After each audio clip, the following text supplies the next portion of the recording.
छोटा सा आपका पॉइंट आ गया। अतर मुझे जी जी बिल्कुल, मैं आपकी तरफ आ रही हूँ, बस मुख्तसर में कहिएगा क्योंकि मुझे ब्रेक की तरफ जाना है। अतर अब आपको लग क्या रहा है?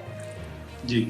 अच्छा, मैं इसमें सिर्फ ये ऐड करूं कि ये जो कर्नल साहब जिस केस का जिक्र कर रहे हैं वो काजी फायज ईसा साहब मुकदमा किसी और बेंच में बैठे थे और उनको व्हाट्सएप के ऊपर कोई चीज मौसूल हो गई थी। ये दुनिया की कौन सी सुप्रीम कोर्ट में कोई जज व्हाट्सएप के ऊपर उसको कोई चीज आती है और उसके ऊपर वो कर देता है, जिसकी कोई नजीर अगर दुनिया की तारीख जुडिशियल तारीख में कोई बता दें किसी भी मुआशरे में तो फिर तो ठीक है। और फिर उन्होंने और उनकी जो एहलियां उन्होंने वाज़े खत लिखे इमरान खान साहब के खिलाफ। वो एक पूरा उसकी एक पूरी वो तारीख है कि काजी साहब का क्या मौकिफ था इमरान खान साहब के हवाले से, और फिर वो जो उस वक्त की अदालत थी उस वक्त की चीफ जस्टिस साहब ने फिर ये फैसला दिया। तो ये जो डॉक्यूमेंट आया था वो कोई डॉक्यूमेंट किसी पटिशन में नहीं आया था, ये बताना बड़ा जरूरी है। वो जज साहब को व्हाट्सएप के ऊपर से मिल गया था और उन्होंने ये भी नहीं बताया कि किसने भेजा। आज तक जमहूरी दौर में हमने देखा, बल्कि इवन मार्शल्लाह के दौर में भी, कि किसी हुकूमती वजीर ने खड़े होकर कहा कि ये सुप्रीम कोर्ट फैसला देगी तो हम नहीं मानेंगे। इसकी एक मिसाल आप बता दें, ये अभी हुकूमती वज़रा जो है ऑन रिकॉर्ड टीवी पे आके कह रहे हैं, पार्लियामेंट में कह रहे हैं। तो ये हम मुल्क को किस तरफ लेके जा रहे हैं? क्या हमने माजी की गलतियां दोबारा दोहरानी है? अगर माजी में ये गलत चीज होती रही तो इसको हमने आगे लेके चलना है। ये एक बड़ा इंपॉर्टेंट है। जहां तक काजी फायज ईसा साहब का ताल्लुक है, देखिए उनकी अपनी ग्रीवियंस हो सकती है, उनके बहुत सारे ऐसे बेंच थे जिसमें हमने देखा कि उनको होना चाहिए था, वो नहीं थे, उनको इग्नोर किया गया। अदालत के अंदर जज साहिबान के आपस में इख्तलाफात हैं, ये भी बिल्कुल वाज़े है। लेकिन ये एक बड़ी इंपॉर्टेंट नौयत का मुकदमा है, बुनियादी हकूक का मुकदमा है। यहाँ पे इस तरह उठ के जाना, ये तो देखें अटॉर्नी जनरल साहब ने भी ये पोजीशन नहीं ली कि हम इस अदालत को नहीं मानते, क्योंकि एक जो कानून है वो उसको रोक दिया गया, उस पर स्टे दे दिया गया।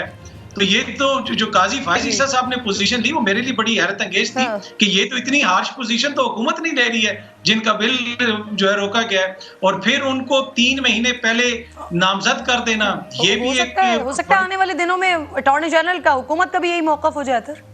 तो हुकूमत का मौक़िफ़ हो या ना हो, वो तो वैसे ही नहीं फैसले मानते ना। वो तो आप जमानत करने से पहले आप हाई कोर्ट तक कहती है कि प्रेस कॉन्फ्रेंस करोगे या सिर्फ जमानत देने का तो कोई फायदा नहीं है। तो वो जो कुछ हो रहा है ये बड़ा अनफॉर्चुनेट है।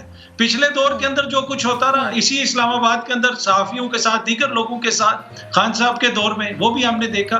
तो ये हमने सीखना है, आगे का सफर तय करना है, कोई मैच्योरिटी का मुजाहरा करना है, या इसी तरह एक दूसरे के ऊपर इल्जामात लगा के इसी तरह चलते रहना है। तो ये एक परेशान कुन चीज है, पर हम उम्मीद करते हैं कि इसमें से कोई बेहतरी निकलेगी।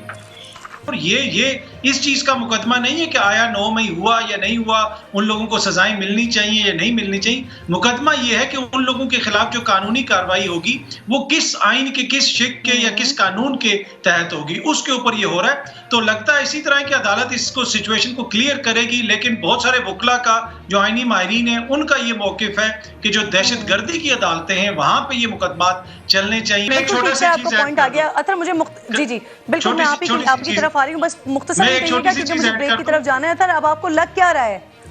जी।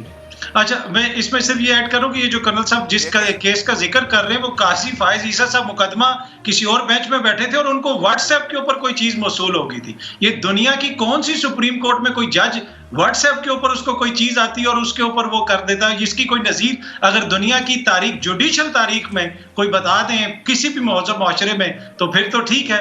और फिर उन्होंने और उनकी जो एहलियां उन्होंने वाज़े खत लिखे इमरान खान साहब के खिलाफ। वो एक पूरा उसकी एक पूरी वो तारीख है कि काजी साहब का क्या मौकिफ था इमरान खान साहब के हवाले से, और फिर वो जो उस वक्त की अदालत थी उस वक्त की चीफ जस्टिस साहब ने फिर ये फैसला दिया।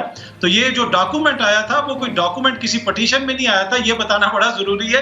वो जज साहब को व्हाट्सएप के ऊपर से मिल गया था और उन्होंने ये भी नहीं बताया कि किसने भेजा। आज तक जमहूरी दौर में हमने देखा, बल्कि इवन मार्शल्लाह के दौर में भी, कि किसी हुकूमती वजीर ने खड़े होकर कहा कि ये सुप्रीम कोर्ट फैसला देगी तो हम नहीं मानेंगे। इसकी एक मिसाल आप बता दें, ये अभी हुकूमती वज़रा जो है ऑन रिकॉर्ड टीवी पे आके कह रहे हैं, पार्लियामेंट में कह रहे हैं। तो ये हम मुल्क को किस तरफ लेके जा रहे हैं? क्या हमने माजी की गलतियां दोबारा दोहरानी है? अगर माजी में ये गलत